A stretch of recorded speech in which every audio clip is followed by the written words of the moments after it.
18 ਸਾਲ ਦੇ ਦੌਰਾਨ ਇੱਥੇ ਕਾफ़ी ज़्यादा ਵਾਕਿਆਤ ਵੇਖੇ ਤੇ ਉਹ ਮੈਂ ਤੁਹਾਡੇ ਨਾਲ ਇਕੱਠੇ ਬਿਆਨ ਨਹੀਂ ਕੀਤੇ, ਲੇਕਿਨ ਤੁਹਾਨੂੰ ਇੱਕ ਵਾਕਿਆ ਸੁਣਾਉਣਾ ਚਾਹੁੰਦਾ ਵਾਂ ਕਿ ਇੱਕ ਦफ़ਾ ਮੈਂ ਬਾਹਰ ਬਾਈਕ ਲਗਾਈ ਤੇ ਕਬਰਸਤਾਨ ਤੋਂ ਅੰਦਰ ਆ ਰਿਹਾ ਸਾਂ ਤੇ ਇੱਕ ਬਾਜੀ ਸਨ, ਉਹ ਮੋਟਰਸਾਈਕਲ ਖਲੋ ਕੇ ਰੋ ਰਹੇ ਸਨ ਬਹੁਤ ਜ਼ਿਆਦਾ।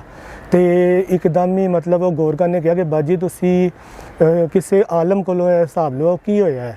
ਉਹਦੇ ਬਾਅਦ ਉਹ ਇੱਕ ਹੋਰ ਭਾਈ ਹੋਰ ਸਨ, ਉਹ ਦੂਸਰੇ ਗੌਰਕਰ ਦੇ ਨਾਲ ਅੰਦਰ ਆਏ ਕਬਰਸਤਾਨ ਤੋਂ, ਦੁਬਾਰਾ ਬਾਹਰ ਆ ਗਏ ਉੱਥੋਂ।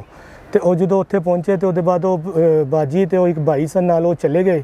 ਮੈਂ ਗੌਰਕਰ ਨੂੰ ਪੁੱਛਿਆ ਕਿ ਕੀ ਮਾਮਲਾ ਹੈਗਾ, ਤੇ ਉਹਨਾਂ ਨੇ ਕਿਹਾ ਕਿ ਕਬਰਸਤਾਨ ਆਏ ਸੀ ਤੇ ਉਹ ਇਹਨਾਂ ਦੇ ਜਿਹੜੇ ਰੋ ਰਹੇ ਸਨ ਬਾਜੀ, ਇਹਨਾਂ ਦੀ ਵਾਲਿਦ ਸਾਹਿਬ ਦੀ ਕਬਰ ਸੀ।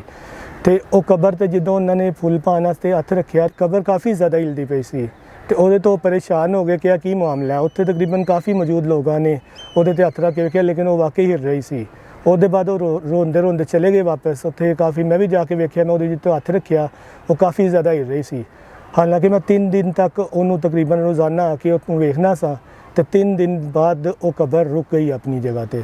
ਉਹਦੇ ਬਾਅਦ ਉਹ ਦੁਬਾਰਾ ਨਹੀਂ ਹਿੱਲੀ।